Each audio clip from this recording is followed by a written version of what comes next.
Outro que está pressionado é o técnico Tite, né? Lá no Cruzeiro, a derrota para o Curitiba pelo Campeonato Brasileiro colocou o Cruzeiro em último lugar. O Tite já foi xingado pela torcida, ele teve uma reunião com o Pedro Lourenço e está até ameaçado de demissão. E o Cruzeiro tem um timão, né? Tem um time forte, né, Mili? E o Tite também é um técnico de 2 Copas do Mundo, experiente, cheio de títulos. O que está acontecendo? Também é essa síndrome de começo de ano? Então, aí eu acho que o caso é outro, Mauro. O Tite faz tempo que não consegue mais mostrar que sabe formar times, né? O problema dessa profissão é que ela é renovação constante. Você precisa se provar a jogo atrás de jogo, campeonato atrás de campeonato. E faz muito tempo. Assim, o Tite foi para a seleção e ele é celebrado por ter feito eliminatórias muito boas. O que é isso, gente? Fazer eliminatórias muito boas? Para mim não significa nada. Porque o que vale é a Copa do Mundo. E em 2 Copas do Mundo ele fracassou terrivelmente. O Tite foi muito bem no Corinthians. Aquele Corinthians do Tite, que foi campeão da Libertadores e campeão mundial, jogava muita bola. Corintianos e corintianas entediados que queiram rever o jogo contra o Chelsea vão ver como aquele time jogava bola. Uma campanha perfeita na Libertadores. Esse foi o auge do Tite. O Tite não teve mais um auge. Ele foi para a seleção por causa desse trabalho e nunca teve um auge na seleção. E aí o Tite nunca mais conseguiu nem fazer um time jogar sequer mais ou menos bem. E o que está acontecendo no Cruzeiro é sintomático. O Tite talvez não tenha se renovado. E vai ficando cada vez mais difícil, né? Porque ele precisa parar para se renovar. E ele parou e talvez ele não tenha feito isso. Ele confia muito no apoio do Matheus Bach, que é o filho dele, que tem, quando o Tite está empregado, o filho tem emprego.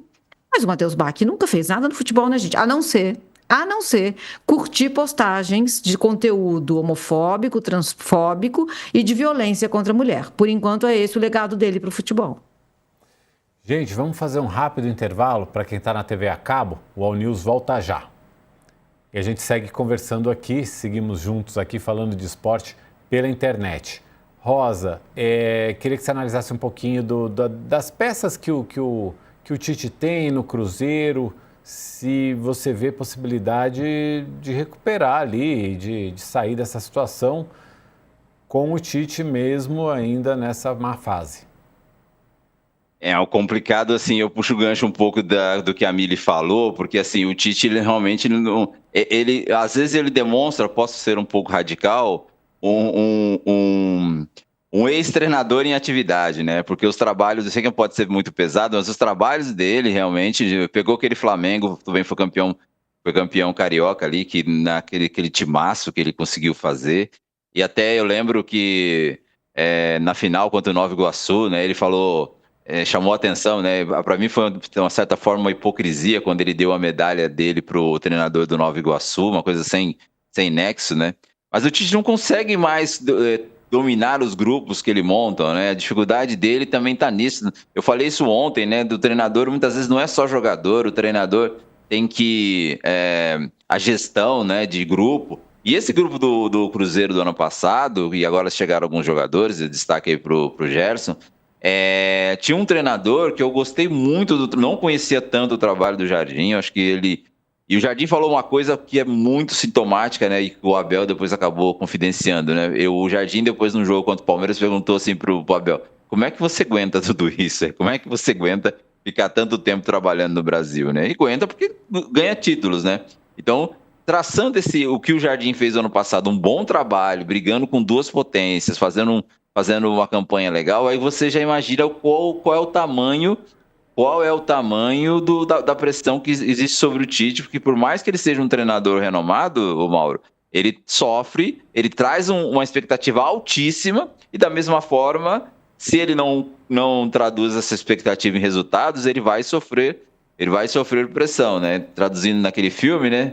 Grandes poderes trazem grandes responsabilidades, né? E é isso que o Tite não está conseguindo entregar, já não é de hoje. Então, por isso, essa pressão sobre ele, para mim, já é muito natural, né?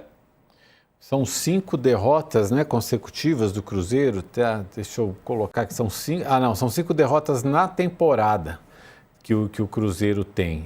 E aí realmente começa uma cobrança forte, porque Você tem o time forte, você traz um técnico, paga uma grana, investe uma grana ali, e de repente a coisa não anda, aí a torcida realmente começa a cobrar, o técnico começa a ficar ameaçado, a gente começa a falar mais do time também pelo aspecto negativo, e assim as coisas. E tem outra, né, Mauro? Desculpa interromper, né? Deixa eu só chamar o pessoal que está de volta aqui, olha.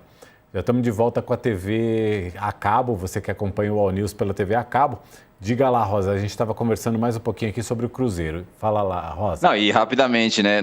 Na era como a Mili que inventou isso, a era das SAFs no futebol, se você não dá resultado, irmão, SAF é isso, né? Vocês não queriam SAF? É assim. É isso aí, é isso aí. A ação cai.